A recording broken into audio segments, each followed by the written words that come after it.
Dalam sebuah dialog di Praha tahun 2018, Steve Bannon menceritakan bagaimana Trump menjadi POTUS, President of the United States. Dialog ini biasa saja bagi sebagian orang, tapi bagi saya, penggemar geoekonomi dan geopolitik, saya menarik stabilo warna merah atas sebuah kalimat. Kami menyamakan level playing field sehingga kami menang.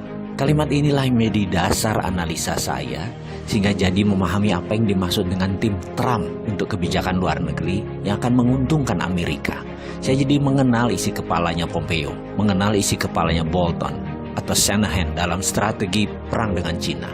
Kesimpulan, Amerika versus Cina saat ini bukan perang dagang, tapi perang ideologi. Menurut pengamat intelijen ekonomi, A.V. Temames yang berdomisili di London, hal inilah yang membuat banyak para analis salah baca, terutama analis ekonomi. Dikira Cina dan Amerika itu perang dagang biasa, perang ekonomi, hanya karena merasa sepertinya Amerika kalah dengan impor Cina yang besar masuk ke Amerika sehingga pasang tarif masuk tinggi agar barang di Cina itu mahal. Negara Amerika untung dari tarif pajak masuknya barang Cina yang ditinggikan, dan juga imbas produk hasil manufaktur di Amerika jadi bisa berjualan karena harga mereka kompetitif itu di dalam Amerika.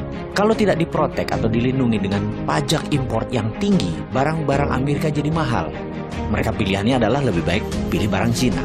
Begitu sebaliknya, dibalas Cina dengan impor masuk barang Amerika ke Cina dinaikkan. Ternyata bukan itu. Ini perang bahkan lebih dalam lagi, yaitu perang ideologi. Kalau sudah perang ideologi, by all means atau berapapun harganya, pasti ditebus.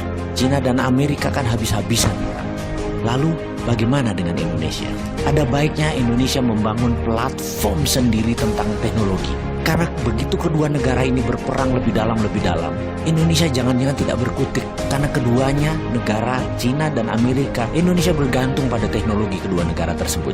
Jadi kita meniru apa yang dilakukan Cina 5 tahun terakhir, yaitu membangun swasta dengan perlindungan ketat atau protection. Misalnya, rem-rem itu dilindungi oleh pemerintah Cina. Facebook tidak boleh masuk Cina sampai rem-rem menguasai 80% pasar di Cina. Didi Switching, online transportation. Setelah menguasai 80% pasar Cina, Uber baru boleh masuk. Alibaba menguasai 80% pasar Cina, baru Amazon boleh masuk. Baidu menguasai lebih dari 80% pasar Cina, baru Google boleh masuk sebagai search engine. Youku menguasai 80% pasar Cina atau lebih.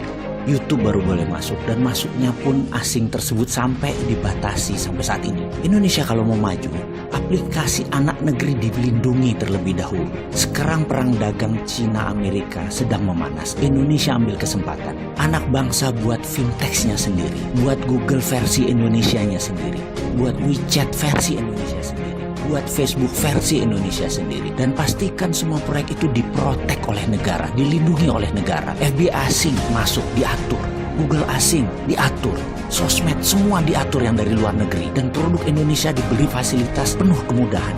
Yakinlah 1-2 tahun ke depan anak bangsa bisa membuat dan melaksanakan proyek tersebut, sehingga pada tahun 2021, sewaktu puncaknya perang dua negara, Indonesia sudah punya semuanya. Kita tidak tergantung pada Cina dan Amerika. Saya yakin Amerika pasti akan mematikan sosmed mereka, internet mereka, satelit mereka, karena itu adalah strategi perang, battle space namanya, penaklukan ruang udara. Tapi kalau Indonesia punya semua barang-barang itu, Indonesia tetap bisa dagang, tetap bisa berbisnis, karena sudah punya platform sendiri.